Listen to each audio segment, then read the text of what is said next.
அனைத்து நல்லுள்ளங்களுக்கும் வணக்கம். நான் ஆர்கே பேசுகிறேன். வீக் மாசமோட நெக்ஸ்ட் சேனல் வழக்கமாக உலக செய்திகள், இன்றைய சிறப்பு செய்திகள், இரண்டு முக்கிய தகவல்களை பார்த்துடலாம். ஒன்று, அணுகுண்டு பாய்ஸ், செல்ஃபி பாய்ஸ் மறுபடியும் எல்லை பகுதியில் கடுமையான ஒரு மோதல், மிக கடுமையான ஒரு மோதல். கொஞ்ச நாள் ரெஸ்ட் எடுத்துகிட்டு இருந்தாங்க. இனி செல்ஃபி பாய்ஸ் கிட்ட இருந்து நிறைய வீடியோ பதிவை நீங்கள் எதிர்பார்க்கலாம். அந்தளவுக்கு ஒரு கடுமையான தாக்குதல். அந்த எல்லை பகுதியில் இருக்கக்கூடிய மக்கள் அங்கேருந்து வெளியேறி இருக்காங்க அப்படின்றது ஒரு கூடுதல் தகவல். அடுத்தது, ஒரு வழியாக ட்ரம்ப் அவர்களுக்கு ஒரு நோபல் பரிசு ஒன்றாவா அனௌன்ஸ் பண்ணியிருக்காங்க. அது என்னென்னு பார்த்துட்டு, நேட்டோ நாடுகளிலிருந்து நிஜமாகவே அமெரிக்கா வெளியேறிடுமா? ஏன்னா நேற்றிலிருந்து ஒரே விவாத பொருளாக இருக்கிறது. அதை பற்றி நானும் கொஞ்சம் டீட்டெயிலாக பேசணும்னு நினைக்கிறேன். நான் நிறைய ராய்டர்ஸ் போன்ற நம்பத்தகுந்த ஊடகங்களே பயங்கரமாக கடுமையாக மிரட்டியிருக்காங்கன்னு சொல்லியிருக்காங்க. அதனால் அங்கே இருக்கக்கூடிய தகவல், அப்புறம் சுற்றி இருக்கக்கூடிய ரொம்ப முக்கியமான நிகழ்வுகளை அலசி ஆராய போகிறோம். வாங்க நண்பர்களே, வீடியோக்குள்ளே போகலாம். ஸோ வீடியோக்குள்ள போகிறதுக்கு முன்பு நீங்கள் நம்ம சேனலை சப்ஸ்கிரைப் பண்ணலாம். சப்ஸ்கிரைப் பண்ணிட்டு வாங்க. மறக்காம பெல் பட்டன் கிளிக் பண்ணி ஆல் ஆப்ஷன்ஸ் கொடுங்க. வீடியோ கொடுக்கலாம்.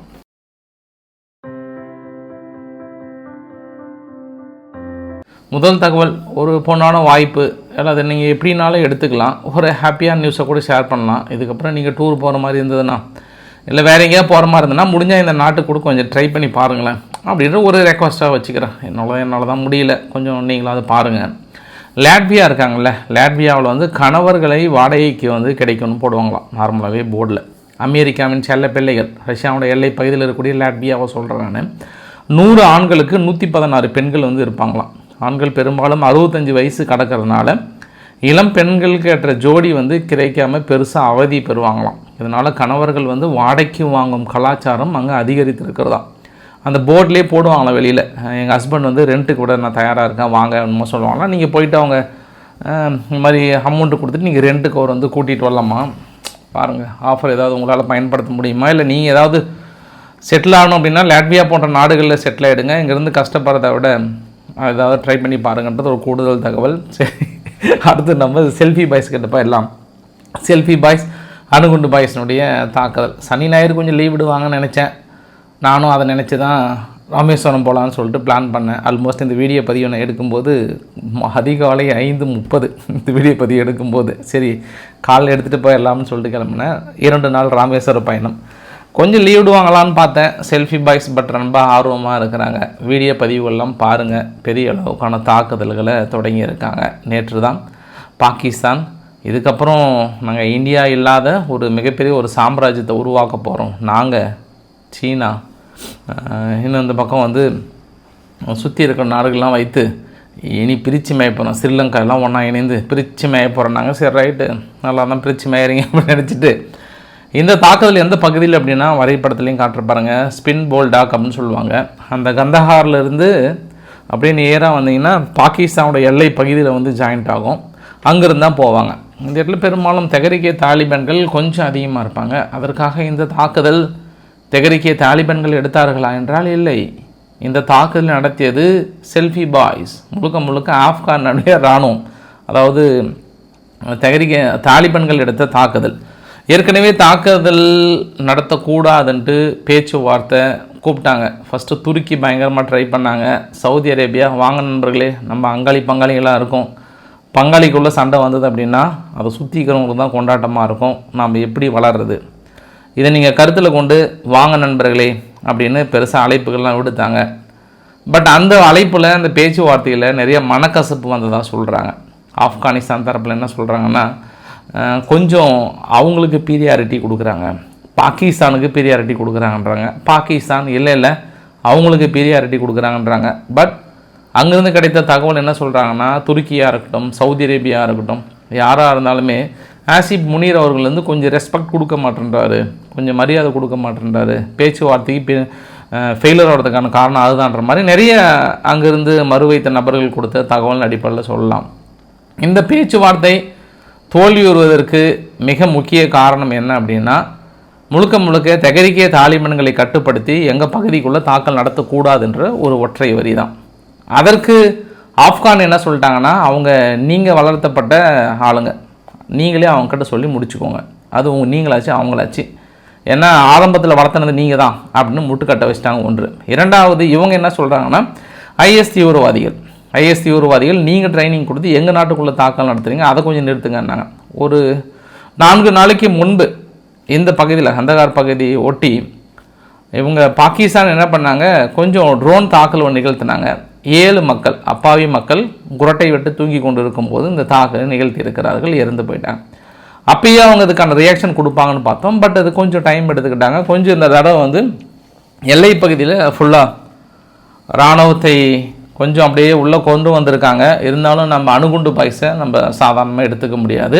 அணுகுண்டு பாய்ஸ் அக்கல்லையும் அணுகுண்டு வச்சுன்னு சுற்றுவாங்க, எந்த நேரத்தினாலும் கடிச்சு இப்படி தூக்கி வீசுவாங்க. அதனால் இவங்களும் கொஞ்சம் கேர்ஃபுல்லாக இருக்கணும், ரொம்ப சாதாரணமாக இட போட்டுறக்கூடாது. ஏன்னா ஆப்கானிஸ்தானை விட இவங்க பாகிஸ்தான் வந்து கொஞ்சம் வான்வெளி தாக்குதல்லாம் ரொம்ப அதிகமாக வைத்திருக்காங்கன்ற ஒரு கூடுதல் தாக்குதலாக நம்ம இந்த இடத்துல பதிவு பண்ண முடியும். இருந்தாலும் இவங்க செல்ஃபி பாய்ஸ் விட மாட்டாங்க, கிரவுண்ட் தாக்குதலை அடித்து தும்சம் பண்ணிவிடுவாங்க. பார்க்கலாம், இனி செல்ஃபி பாய்ஸோட வீடியோ வந்த வண்ணமாக இருக்கும். முடிஞ்சால் நான் இரவு உங்களுக்கு டீட்டெயிலாக அப்டேட் பண்ணுறேன் நான். ஆனால் முதல் முறையாக அமெரிக்கா ஆப்கானிஸ்தானுடன் ஒப்பந்தம் போட்டிருக்காங்க. கிட்டத்தட்ட 30,000 டன் ஒர்த்த அளவுக்கு நாங்கள் எக்ஸ்போர்ட் பண்ணியிருக்கின்ற மாதிரி சொன்னாங்க. என்ன அப்படி எக்ஸ்போர்ட் பண்ணுறாங்க ஆப்கானிஸ்தான்னா, பிக்கல், ஜாம், இந்த மாதிரி நிறைய விஷயங்கள் வந்து ஏற்கனவே அமெரிக்காவுடைய லெபார்ட்ரி வந்து டெஸ்ட் எடுத்தாங்களாம். டெஸ்ட் எடுத்தீங்கள ஆப்கானிஸ்தான் செலக்ட் ஆகிடுச்சு, பாகிஸ்தான் ரிஜெக்ட் ஆகிடுச்சு. பாகிஸ்தானுடைய மாம்பழங்கள்லாம் நிறைய ரிஜெக்ட் பண்ணிட்டாங்க, இன்னும் இந்திய மாம்பழத்தை கூட ரிஜெக்ட் பண்ணிட்டாங்கிறது ஒரு கூடுதல் தகவல். பட் இந்த வெற்றியில் பாகிஸ்தான் வெற்றி பெற்றதுனால கூடுதலாக அமெரிக்காவுக்கு இறக்குமதி செஞ்சிட்ருக்காங்க. இப்போ பாகிஸ்தான் என்ன கேட்குறாங்கன்னா, அமெரிக்கா ஏற்கனவே எங்கள் எல்லை பகுதியில் இருக்கக்கூடிய ஏற்றுமதி இறக்குமதியெல்லாம் நிறுத்திட்டாங்க, திடீர்னு நீங்கள் எங்களுக்கு சப்போர்ட் பண்ணிங்கன்னு பார்த்தா போய் நீங்கள் செல்ஃபி பாய்ஸுக்கு சப்போர்ட் பண்ணுறீங்களே நியாயம்ன்ற மாதிரி முனவல்கள் சத்தம் வாங்கி லைட்டாக அப்படியே காதுக்குள் வந்து ரிங்காரமாக ஒழித்து கொண்டிருக்கிறது. இது கூடுதல் தகவல். இப்போ நம்ம நேராக அங்கேருந்து ஐரோப்பா கிட்ட கிளம்பிடலாம். ஏன்னா ராய்டர்ஸ் போன்ற பத்திரிகைகள் நேற்று இரவு நான் உங்ககிட்ட சொல்லியிருந்தேன் ரவிக் மாதம் பதிவில் இதை பற்றி பேசினோன்னா நான் ரொம்ப பெரிய பதிவாக போகிறதுனால ஷார்ட்டாக முடித்தேன். நான் 2027 வரைக்கும் தான் நாங்கள் உங்களுக்கு பாதுகாப்பு கொடுக்க முடியும், அதற்கு மேலே நீங்கள் உங்கள் படையை தேர்த்திக்கிட்டு நீங்களே பார்த்துக்கோங்க. நாங்கள் அதற்கு ஆதாரமாக தான் ரொமானியாவில் இருக்கக்கூடிய அமெரிக்க படைகள் கொஞ்சம் கொஞ்சமாக பின்வாங்குறாங்க, மற்ற படைகள் வந்து கொஞ்சம் கொஞ்சமாக நாங்கள் பேக் எடுக்கிறோம், குறிப்பாக ஜெர்மனியில் இருக்கக்கூடிய படைகள்லாம் நாங்கள் பின்னாடி எடுக்கிறோன்ற மாதிரி சொன்னாங்க. அதற்கு நம்ம 2 வித காரணங்களாக பார்க்கலாம். முதல் காரணம், இந்த பேச்சுவார்த்தையில் ஐரோப்பா பெருசாக சம்மந்தம் இல்லை, அவங்ககிட்ட எக்காடு ஒத்த காலில் நிற்கிறாங்க. யார்கிட்ட சண்டைக்கு போகணும், ரஷ்யாக்கிட்ட சண்டைக்கு போகணுன்றாங்க. அமெரிக்காவுடைய ராஜதந்திரமே என்னென்னா, சண்டைக்கு போகாமல் இந்த மாதிரி 2 நாடுகளை சண்டைக்கு போக வச்சுட்டு அதன் மூலயமா பொருளாதார தடையை போட்டு அந்த தடை மூலயமா தனது நிறுவனங்களை போய் ஆக்கிரமிப்பாங்க. எந்த ஒரு நிறுவனத்தின் மீது பொருளாதார தடை போட்டோம்னா அது கெட்டது. அதே நிறுவனம் அமெரிக்கா கிட்ட நீங்கள் ஒப்பந்தம் போட்டிங்கன்னா அது குட் கம்பெனி, குட் பாய்ஸ், இல்லைனா பேட் பாய்ஸ். இப்போ குட் பாய்ஸ்ன்ற அடிப்படையில் இது மாதிரி ஒத்துப்பாங்க. ஐரோப்பா என்ன நினைக்கிறாங்கன்னா, எப்பாடுபட்டாவது அமெரிக்காவை கொண்டு வந்து நேட்டோ நாடுகள் அடிப்படையில் கோத்து விட்டுறலான்னு நினைக்கிறாங்க. அமெரிக்கா யார், விடாகண்டம் கொடாகண்டம், பறக்கிற கொசுல கொழுப்பை கரைச்சி விற்கிறாள். அவங்க அவளை சீக்கிரம் சண்டைக்கு போக மாட்டாங்க. அப்படி போகிற மாதிரி தான் வெனிசுலா மீது எப்போயோ தாக்கல் நடத்தியிருப்பாங்க. சும்மா வெற்று சவடால் இருக்கும், சவுண்ட் இருக்கும். எப்போ அவங்க சண்டைக்கு போவாங்கன்னா எல்லாரும் ஒன்றா போவாங்க. இப்போ ஐநா படைகள் ஒன்றா போய் தாக்கல் நடத்தி தான் போவாங்க, நேட்டோ படைகள் இந்த பக்கம் ஒன்றா போய் தான் நடத்துவாங்க. பட் இதுக்கப்புறம் யுத்தம் ஒன்று தொடங்கிவிட்டால் அமெரிக்கா பொருளாதாரம் வீழ்ச்சி அடைந்து விடும், சீனா பொருளாதாரம் வளைத்தடைந்து விடும். அதனால் இவங்க யுத்தத்தை வந்து பெரும்பாலும் அவாய்ட் பண்ணிட்டு சைடில் இருக்கிற நாடை தூண்டி விடுவாங்க. இவங்க என்ன ரொம்ப விகாரசாக இருக்கிறாங்க, சண்டைக்கு போகணும் ஒரே குறியாகிறாங்க. இங்கே பாருப்பா, 2027 சரி, இல்லைனா நீங்கள் ரொம்ப ஆர்வமாக தான் நீங்கள் ஒரு படையை ஒன்று கிரியேட் பண்ணிக்குவாங்க தனியாக, அப்படி போயிடுங்க. பாதுகாப்புன்றது வேறு, பலினா சண்டைக்கு போகிறது வேறு. இப்போதைக்கு ரஷ்யா கிட்ட யுத்தம் வேணான்னு நினைக்கிறேன், கொஞ்சம் பேச்சுவார்த்தைக்கு வாங்க பாய்ஸ் அப்படின்னு கூப்பிட்றாங்க. சரி, இதையும் நம்ம வந்து ரொம்ப உள்ளார்த்தமாக நினச்சிக்கிட்டோம் அப்படின்னா, ஆனால் சம்பவம் அங்கே வேறு மாதிரி தான் இருக்குது. கலா நிலவரம் என்பது உங்களுக்கு 3 வரைபடங்கள் நான் அடுத்தடுத்து காட்ட விரும்புகிறேன். முதல் வரைபடம் என்ன அப்படின்னா, நேட்டோ நாடுகளோட பயிற்சிகள். பெரும்பாலும் ரஷ்யானுடைய கப்பல்கள் எல்லாமே எந்த வழியில் ஏற்றுமதி பண்ணுவாங்கன்னா, செயின்ட் பீட்டர்பர்க்கில் இருந்து அப்படியே எஸ்டோனியா, லாட்வியா, லிதுவேனியா வழியாக இந்த போலந்து வழியாக டென்மார்க் வழியாக கடந்து போவாங்க. பட் மிக முக்கியமான கப்பல் பாதையில் இந்த இடத்துல நேட்டோ பயிற்சிகள் வந்து மேற்கொள்கிறாங்க. பாசிபிள் ரஷ்யாவுடைய போர் கப்பல்கள் வந்தாலும் தாக்கல் நடத்துகிற அளவுக்கான ஒரு பயிற்சிகளை மேற்கொள்கிறாங்க. இதற்காக நேட்டோ நாடுகள் பயன்படுத்தக்கூடிய விமானங்கள் எல்லாத்தையும் நம்மளால் பார்க்க முடியுது. இது சம்பவம் நம்பர் 1. சம்பவம் நம்பர் 2, இதை சுற்றியும் கேலிங்கிரேட் பகுதியும் பெலாரஸையும் கட் பண்ணக்கூடிய பகுதியில் பெரிய ஒரு போர் பயிற்சி. முழுக்க யுத்தம்னு வரும்போது அதை சுற்றி வளைப்பதற்கான கடுமையான போர் பயிற்சிகளை நேட்டோ மேற்கொள்கிறாங்க. 3வது வரைபடம், அது கிளியர் பார்த்தா அவங்கக்கிட்ட கொடுத்துருக்கேன் நான். எந்த பகுதியில் வெளியேறும்போது இவங்க கம்ப்ளீட்டாக போர் பயிற்சிகளில் ஈடுபடுறாங்க. நேட்டோவுடைய நேவல் ஃபோர்ஸ் வந்து எங்கே இருக்காங்கன்றதை நம்ம தெளிவாக சொல்ல முடியுது. ஸோ இதையெல்லாம் பார்த்துட்டு சப்போஸ் நம்ம இல்லையே அமெரிக்கா வெளியேறிடுமே அப்படின்னு நினச்சாலும் ஒரு வகையில் நம்ம கிளாரிஃபை பண்ணிடலாம். அவங்க யுத்தம் நடக்கணும், அவங்க இருக்கக்கூடாது, வேறு நாடுகள் இருக்கணும், ஆயுதங்கள் சேல் பண்ணணும், அதுதான் அவங்களோட குறிக்கோளாக இருக்குது. அதனால் இப்போ ஐரோப்பா நாடுகள் கொஞ்சம் ஆயுதங்கள் புதுசாக தயாரிக்கிற ஒரு மூடில் இருக்கிறாங்க, குஷி மூடில் இருக்கிறாங்க. அதனால் இருக்கிற ஆயுதத்தை கொஞ்சம் காலி பண்ணி விடலாமான்னு நினைக்கிறாங்களான்னு தெரியல. ஏதோ ஒரு பின்னாடி கொஞ்சம் லைட்டாக போயிட்டுருக்கு. ஏன்னா இன்னொரு ஆங்கிளில் கூட பார்க்க முடியுது. இப்போ அமெரிக்கானுடைய துருக்கிக்கான அம்பாசிடர் பராக் அவர்கள் ஒரு வார்த்தை சொல்கிறாரு. நேட்டோ நாடுகளினுடைய கூட்டணி நாடு தான் துருக்கி. துருக்கி ஐரோப்பாவில் இணையணும் போது பெருசாக எதிர்ப்பு தெரிவிக்கிறாங்க. ஏதோ தீண்டத்தக்காத நாடு மாதிரி பார்க்குறாங்க ஐரோப்பா. என்ன இதில் நம்ம பெருசாக பார்க்க முடியுது அப்படின்ற வார்த்தையெல்லாம் சொல்கிறாங்க. துருக்கிக்கு சப்போர்ட்டாக பேசுகிறாங்க, அந்த பக்கம் அப்படி பேசுகிறாங்க. அது ஒன்று. இன்னொன்று என்னென்னா, இன்றைக்கி ப்ரெஸ் மீட்டில் அமெரிக்கா ரொம்ப டீட்டெயிலாக கொடுத்துட்டாங்க. நேற்று ஒரு 4 மணி நேரம் 5 மணி நேரம் க்ளோஸ்டு டோர், காற்று கூட உள்ளே போகாத அளவுக்கு டீயை குடிச்சிட்டு கடுமையான பேச்சுவார்த்தை ரஷ்யான்ற உக்ரைனும் அமெரிக்காவும் பேச்சுவார்த்தை நடத்துகிறாங்க. இந்த பேச்சுவார்த்தையில் கொஞ்சம் பாசிட்டிவ் மோட் இருக்குது. உக்ரைன் கொஞ்சம் இறங்கி வந்திருக்காங்க. நாங்கள் போர் நிறுத்துறதுக்கு தயாராக இருக்கோன்றாங்க. ஆல்ரெடி ரஷ்யாவும் போர் நிறுத்தத்துக்கு தயாராக இருக்கோன்றாங்க. பாசிபிள் ஸ்டெப் நாங்கள் எடுத்துட்டோம், வெற்றி அடைந்து விட்டோம் அப்படின்றாங்க. ஆனால் நம்ம நேற்று ஆர்கே சேனலில் லீக்டு டாக்குமெண்ட்டை பார்த்தோம். அந்த லீக்டு டாக்குமெண்ட் எல்லாமே கொஞ்சம் எகென்ஸ்டாக இருக்கிறதே நம்மளால் பார்க்க முடியுது. அதாவது ஐரோப்பா நாடுகள், குறிப்பாக மேக்ரன் அவர்கள், கண்ணு விட்டுறாதப்பா, நம்ம ஏரியா அது, நீ பாட்டுக்கு ஏதோ சொன்னாங்கன்னு சொல்லிட்டு கையெழுத்து போட்டு வந்துடாத, சரியா, நாங்கள் உங்களை பார்த்துக்குறோம், அமெரிக்கா உங்களை ஏமாற்ற பார்க்குறாங்க, ஃபூலிஷ் பண்ண பார்க்குறாங்க, கையெழுத்து போட்டுறாதுன்ற மாதிரிலாம் கேன்வாஸ் பண்ணி வச்சுருக்காங்க. அது இல்லாமல் இன்றைக்கி இன்னொரு தகவல் கூட கொஞ்சம் பகீர் தகவல் தான். எஸ்டோனியாவுடைய உளவுத்துறை பயங்கரமான, எஸ்டோனியாவில் லாட்வியான்னு நினைக்கிறேன், எஸ்டோனியா தான். இந்த உளவுத்துறை என்ன பண்ணுறாங்க, போயிட்டு ரஷ்யாவுக்குள்ளார செக் பண்ணியிருக்கிறாங்க. பயங்கரமாக அப்படி படுத்து இப்படி மல்லாந்து படுத்து கவுந்து படுத்தலாம் பார்த்துருக்குறாங்க. பார்த்ததில் இந்த வின்டரில் ரஷ்யாவுடைய வீரர்கள் பெருளவுக்கு ஒன்று சேர்ந்துருக்காங்க. எல்லா பகுதியிலும் உக்ரைனை அடித்து பலவீனம் பண்ண போகிறாங்க. டஃப் டிஃபென்சிவ் பேட்டில் இந்த வின்டரில். இந்த டஃப் டிஃபென்சிவ் பேட்டிலில் உக்ரைன் கண்டிப்பாக பெரிய அளவுக்கான பகுதிகளை இழக்கும். வெறிபிடித்த வேங்கையாக இருக்கிறாங்க, பயங்கரமாக இருக்கிறாங்க, அப்படி இருக்கிறாங்க, இப்படி இருக்கிறாங்க, எப்படி இருக்கிறாங்க பயங்கரமாக. யார்? லாட்வியாவுடைய உளவுத்துறை, எஸ்டோனியாவுடைய உளவுத்துறை. ஏன்னா எனக்கு லாட்வியாவே மனசுக்குள்ளே வருது, எப்படியாவது நாட்டுக்குள்ளே போயிடலாமான்ற ஒரு எண்ணமாக இருக்குமா என்னன்னு தெரியல. சரி, ஓகே, நம்ம இப்போ எஸ்டோனியா கிட்ட வந்துடலாம். அதனால் எஸ்டோனியாவை பொறுத்த வரைக்கும் இந்த அளவுக்கு உளவு தகவல் கொடுத்ததும் அந்த நாடுகள் எவ்வளோ சீரியஸாக எடுத்துக்கிறாங்கன்னு தெரியல. பட் நம்ம எவ்வளோ சீரியஸாக எடுத்துக்கிறோம், நீங்கள் அதுக்குன்னு சிரிச்சிட்ருக்காங்க, ரொம்ப சீரியஸாக சொல்லிகிட்டு இருக்கேன் நான். ஆனால் அமைதியை விரும்புகிற உக்ரைன் நேற்று இரவு கிரிமியா பகுதியில் இருக்கக்கூடிய ரஷ்யானுடைய மிக முக்கியமான ஒரு கேஸ் ஹப், அது டெமிரியாக் அப்படின்னு சொல்லுவாங்க, பெரிய ஒரு தாக்குதல், ரஷ்யாவுக்கு மிகப்பெரிய ஒரு இழப்பு. கரெக்டாக அங்கே இந்தியா கிட்ட பேச்சுவார்த்தை நடத்திட்டு இருக்கும்போது இந்த செய்தியாளர்கள் சந்திப்பில் நேற்று ஒரு 3 மணி சமயத்தில் இருக்கும்னு நினைக்கிறேன், அந்த தாக்குதல் நிகழ்த்தப்பட்டிருக்கிறது கூடுதல் தகவல். பெரிய அளவுக்கான ஒரு தாக்குதல். அது இல்லாமல் இன்னொரு விஷயத்தையும் காட்டுறாங்க, ஃப்ளமிங்கோ மிசைல்ஸ். இந்த ஃப்ளமிங்கோ மிசைல்ஸும் பெரிய அளவுக்கு அவங்கக்கிட்ட ஷோ பண்ணுறாங்க. இந்த ஃப்ளமிங்கோ மிசைல்ஸ் பாருங்கள், நீ எங்களுடைய புதுசு பிரித்து மேய போடுற மாதிரிலாம் சொல்கிறாங்க. இதையெல்லாம் பார்க்கும்போது சரி, ஓகே, அமைதிக்கு தயாராகிட்டாங்க. அதுக்காக நம்ம ரஷ்யாவையும் ஒன்றும் சொல்ல முடியாது. ரஷ்யாவும் எல்லை பகுதியில் தாக்குதல் கடுமையாக இருக்கிறது. மேபி இன்று கொஞ்சம் கிஃப்ட் கொடுக்கறதுக்கு வாய்ப்பு இருக்குது. ஏன்னா இவங்க என்ன பண்ணிட்டாங்க, ஒரு 1200 கிலோமீட்டர் தள்ளி ரம்ஜான் கதீரோகிறார் இல்லையா, அவரோட ஆஃபீஸ் அடிச்சிட்டாங்க இவங்க உக்ரைன். அடிச்சுட்டு அவருக்கே ஒரு முடிச்சிடலாமான்னு நினச்சாங்க.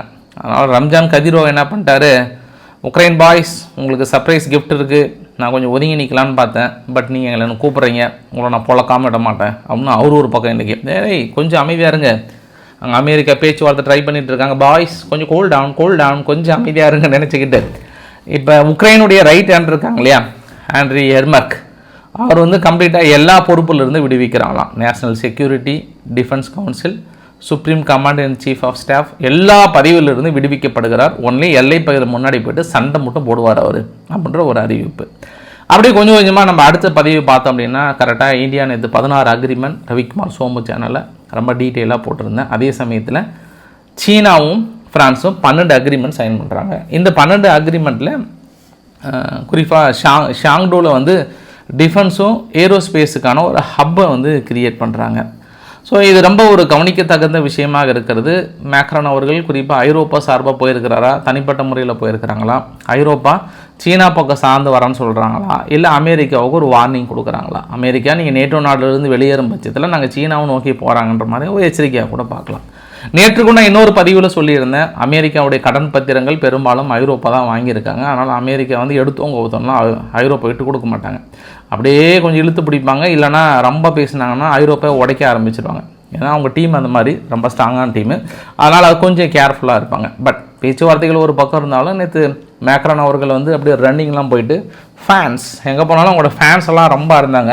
அதனால் இந்த தடவை மேக்ரான்ஸ் அவர்கள் வந்து ஃபேன்ஸுக்கும் டிஸ்டர்பன்ஸ் இருக்கக்கூடாது, மற்ற எதுக்குமே டிஸ்டர்பன்ஸ் இருக்கக்கூடாதுன்னு சொல்லிட்டு தனது பாட்டியை பிரிஜிட்டியை, பாட்டி நீங்கள் போங்க, உங்களுக்குன்னு ஒரு டீம் அனுப்புகிறேன், போயிட்டு அந்த ஜூவெல்லாம் இருக்குது, எப்போ அங்கே வாங்க வாங்க, பாட்டியை போயிட்டு எல்லா ஜூவெல்லாம் சுற்றி காட்டிட்டு கொஞ்சம் பார்த்துட்டு வாங்கன்னு சொல்லிட்டு பாட்டியை தனியாக அனுப்பிட்டு பேரை மட்டும் தனிப்பட்ட முறையில் டீல்லாம் நிறையா ஏற்படுத்தியிருக்காங்க. நான் இரவு பதிவில் கொஞ்சம் டீட்டெயிலாகவும் சொல்கிறேன். நான் அது இல்லாமல் பெருசாக சீனா கூட கை கோக்கறனால அமெரிக்கா உற்று நோக்கிட்டு இருக்காங்க. யாருப்பா அவர் மேக்கர்ன் அவர்களாம் கணிக்க முடியலன்றாங்க. நம்மளால் கூட கணிக்க முடியல தான். நமக்கு ஏதோ ஒரு செய்தி மறைமுகமாக சொல்ல வராரான்றதை பார்க்கலாம். ஏன்னா நம்ம டிஃபென்ஸ் டீல் ரஷ்யாவுக்கு அப்புறம் நம்ம ஃப்ரான்ஸ்கிட்ட தான் போட்டிருக்கோம். அதுவுமே நம்ம கவனிக்க தகுந்த விஷயம். அந்தளவு போக மாட்டாங்க. டிஃபென்ஸ் டீல் வந்து மிகப்பெரிய லாபம் இல்லையா, ரஃபேல் விமானங்கள்லாம். சரி பார்க்கலாம் நம்ம அடுத்து என்ன நடக்க போகிறது. யார் பார்த்தார்கள் இந்த பூ உலகில் என்ன மாற்றங்கள் எங்கனால் நிகழும் அல்லவா. சரி, ஒரு சந்தோஷமான செய்தி எனக்கு இல்லை, ட்ரம்ப் அவர்களுக்கு. ரொம்ப நாளாக அமைதிக்கான நோபல் பரிசு எப்படியாவது வேண்டிகிட்டே இருந்தார். பட் கிடைச்சிருச்சு. ஆனால் அந்த அமெரிக்கான நோபல் பரிசு இல்லை, கோல்டு மெடல். அந்த ஃபீஃபா வேர்ல்டு கப் வந்து இப்போ அமெரிக்காவில் நடக்க போகுது. அதில் வந்து அவங்க பிரத்யோகமாக ஃபீஃபா அமைதிக்கான கோல்டு மெடலை வந்து சர்டிஃபிகேட்டை கொடுத்துருக்காங்க. தலைவா நீ தான் தலைவா, உலகத்தில் அமைதினா அது உன்னால் மட்டும்தான் தலைவா, வேறு யாருமே கிடையாது, வா தலைவான்னு இருக்காங்க. அப்போ வெனிசுலா மீது தாக்கம் நடத்த போகிறோன்னு சொன்னால இவங்களுக்கு காது கேட்கல போல் இந்த ஃபீஃபாவுக்கு. இனியும் ஒரு அமெரிக்கா நோபல் பரிசு இமீடியட் தலைவனுக்கு போடு, ஒரே டான்ஸு தான். எனக்கு அந்த டான்ஸுமே பிடிச்சிருக்கு, ஹாய்ன்ற மாதிரி பெரிய அளவுக்கு டான்ஸை போட்டு தள்ள வேண்டியது தான். இதுக்கப்புறம் ரியல் ஃபுட்பால்னால் அது அமெரிக்கா ஃபுட்பால் தான். இதுக்கப்புறம் ஃபுட்பாலில் ரீநேம் எழுதுன்ற மாதிரிலாம் மனுஷன் பேசி தள்ளி இருக்கிறார். அமெரிக்கா கூடுதலாக இந்த டிசம்பர் 1 H1B விசா எல்லாமே ரொம்ப டைட் பண்ண ஆரம்பிச்சிட்டாங்க. ஏற்கனவே அமௌண்ட்டு ஃபுல்லாக டெபாசிட் அமௌண்ட் வந்து லேக் கணக்கில் வந்து உயர்த்தியிருக்காங்க. டிசம்பர் 15 முதல் அமலுக்கு வருகிறது. H1B விசா, H4 விசா பயங்கரவாத அமைப்புகளுக்கு ஆதரவாகவோ அமெரிக்க அரசுக்கு எதிராகவோ கருத்து தெரிவித்தால் கண்டிப்பாக விசா கிடைக்காதுன்றாங்க. கடந்த லாஸ்ட் இயர் நம்ம இந்தியர்கள் 80,500 பேர் பக்கம் H1B விசா வழங்கப்பட்டது. சீனாவுக்கு 19,600. ஆனால் இனி இந்தியர்களுக்கு அந்த விசா கிடைக்குமான்னு தெரியல. வீடியோவுக்கான இறுதி பதிவில் இஸ்ரேல் குறிப்பாக காசாவுக்குள்ளார இந்த அபு சபாப் இஸ்ரேலினுடைய ஆதரவு பெற்ற ஹமாஸுக்கு எதிரான நபரை களமிறக்கி சம்பவத்தை செய்யணும்னு நினச்சாங்க. பட் ஹமாஸ் உள்ள புகுந்து சம்பவத்தை பண்ணி விட்டாங்க. இது இஸ்ரேலுக்கு பேரதிர்ச்சி. உடனே அடுத்த கட்ட தலைவரும் நேற்று அவருக்கான இறுதி ஊர்வலம் செலுத்தப்பட்டு அடுத்துக்கான தலைவர் வந்து கேசன் டஹீன் அவர்களை வந்து தேர்ந்தெடுத்திருக்காங்க. நீயா கொஞ்சம் உஷாராக இருப்பா, போட்டுருவாங்க, மோசமான பாய்ஸ் ஹமாஸ் பாய்ஸ் போட்டுருவாங்க, கொஞ்சம் கேர்ஃபுல்லாக இருங்க. நீ பாட்டுக்கு கடையை டீ குடிக்க போனேன் அங்கே போகிறேன்னு சொல்லிட்டு அவர் மாதிரி போயிடாது, கொஞ்சம் கேர்ஃபுல்லாக இரு. ஏன்னா உங்கள் ஏரியாவுக்குள்ளே வந்து போட்டிருக்கிறாங்க அப்படின்றது கூடுதல் தகவல். யாரை நான் அம்மா சொல்கிறேன், நீங்கள் படம் பார்க்குற மாதிரி தான் இந்த நிகழ்வு எல்லாமே. ஆன்டி ஹமாஸ் குரூப்புக்கு உள்ளே வந்து தனிப்பட்ட முறையில் அவளை அழுக்காக தூக்கிட்டு போயிட்டு குண்டு கூட இல்லாமல் சித்திரவதை செஞ்சு கொண்டிருக்காங்க கூடுதல் தகவல். வாட் எவர் இட் இஸ், அவங்க சவாலை எப்படி ஏற்றிருக்காங்க பாருங்கள். அத்தனையும் பாருங்கள், அவங்க இருக்கிறது கொஞ்சம் இஸ்ரேலுடைய பகுதிக்குள்ளேயும் பார்த்துருக்காங்கன்னு தான் சொல்கிறாங்க. இது பெரிய சவாலாக சேலஞ்சாக எடுத்து தூக்கியிருக்காங்க. நீங்கள் அது எந்த பண்ணாலும் எடுத்துக்கலாம், நீங்கள் எந்த ஹாலிவுட் பண்ணாலும் இது ரிமைண்ட் மனசுக்குள்ளே கொண்டு வரலாம். அந்தளவுக்கு அவங்க ஏரியாவுக்குள்ளேயே வந்து ஸ்கெட்சை போட்டு தூக்கிட்டு போய் ஆளை முடிச்சிட்டாங்க. எங்களுக்கு எதிராட வேலை செய்கிற அப்படின்ற மாதிரி முடிச்சிருக்காங்க. அதனால் இஸ்ரேல் வந்து ஹமாஸை ஹேண்டில் பண்ணுறாங்க. பட் இந்த சின்ன சின்ன குரூப்பெல்லாம் வந்து ஹமாஸ் அவ்வளோ சீக்கிரம் ஹேண்டில் பண்ண முடியாதுன்னு நம்ம வெளிப்படையாகவே சொல்ல முடியும். கொஞ்சம் கேர்ஃபுல்லாக இருக்கும் பாய்ஸ். அடுத்தது சிரியா வந்து அவங்க ஆட்சியை பொறுப்பேற்று கிட்டத்தட்ட ஒரு வருஷம் ஆயிடுச்சு. பெரிய செலிப்ரேஷன் மோடில் இருக்கிறாங்க. அந்த செலிப்ரேஷனுக்கான வீடியோ பதிவை பார்க்குறீங்க. அடுத்தது பார்த்தோன்னா சிரியாவுக்குள்ளார ஒரு IS தீவிரவாதிக்கான ரெய்டு நேற்று அமெரிக்கா பயங்கரமாக விட்டாங்க. அதில் வந்து காலிட் அல் மசூத்னு சொல்லிட்டு இஸ்லாமிக் பயங்கரவாதியை வந்து நாங்கள் பயங்கரமாக தூக்கிட்டோம் அப்படின்ற மாதிரிலாம் வந்து சொல்லியிருக்காங்க. அங்கே இருக்கக்கூடிய பதிவு ஃபைனலாக ஒரு உருக்கமான பதிவால் எப்படின்னு நீங்களே பாருங்கள். நேற்று பார்த்தேன், பாரிஸில் ஒரு 13 வயசு பொண்ணு KFC சிக்கனில் பாத்ரூமில் ஒரு 4 பேரால் கற்பழிக்கப்பட்டிருக்கிறார்கள். இது அகதிகள் தான் அப்படின்ற பிரச்சனை பார்த்தோம்னா நான் இன்னொரு செய்தி கூட பார்க்க முடிஞ்சது. இந்தியன் டாக்டர் ஒருத்தர் ஆஸ்திரேலியாவில் போயிட்டு செக்ஸுவல் அசால்ட்டில் வந்து பிடிச்சிருக்காங்க பிரிஸ்பனில். இந்தியன் டாக்டராக இருந்தவர் போயிட்டு இங்கேருந்து போயிட்டு மானத்தை வாங்குறாரு. இந்த மாதிரி ஏற்கனவே அகதிகளால் பெரிய பிரச்சனையாக இருக்கும்போது ஆஸ்திரேலியாவில் ஒரு நெகட்டிவ் கேம்பிங் வந்து போயிட்டே தான் இருக்குது தொடர்ந்து. இந்தியர்கள் வந்து பெரும்பாலும் எங்களை ஆக்கிரமிச்சிட்டாங்க அப்படின்ற மாதிரியான நெகட்டிவ் கேம்பிங் போயிட்டே இருக்குது. பழைய செய்தியெல்லாம் எடுத்து போட ஆரம்பித்திருக்காங்க. இது இங்கே மட்டும் இல்லை, ஐரோப்பாவுக்குள்ளாரையும் வந்து இந்த மாதிரியான செக்ஸுவல் கேஸ் எல்லாம் வந்து ஒரு நாட்டின் மீது இருக்கக்கூடிய அந்த பாசிட்டிவ் பிம்பத்தை வந்து உடைக்கிறாங்கன்றது ஒரு கூடுதல் தகவலாக சொல்ல முடியும். நிறைய விஷயங்கள் பேசணும்னு நினச்சேன் நான், பட் நைட் பேசிக்கலாம் முடிஞ்சால் ட்ரை பண்ணுறேன் நான். ஏன்னா எத்தனை மணிக்கு போய் ரீச் பண்ணணுன்னு தெரியல. மேபி நேரமாக போய் ரீச் பண்ணிட்டு இதுக்கான டைம் கொஞ்சம் ஒதுக்கி எடுத்து செய்தியை முடிஞ்ச அளவுக்கு ஷார்ட்டாக சொல்ல பார்க்குறேன் நான். ஸோ பிடிச்சிருந்தால் லைக் பண்ணுங்கள், உங்கள் ஃப்ரெண்ட்ஸுக்கு ஷேர் பண்ணுங்கள், சப்ஸ்கிரைப் பண்ணுங்கள். ரவிக்குமார் ஆர்கே சேனலில் ராமநாதபுரத்தில் சந்திப்போம். ராமநாதபுரம் தான் போயிட்டுருக்கேன், நேராக அங்கே தான். ஓகே, நன்றி, வணக்கம்.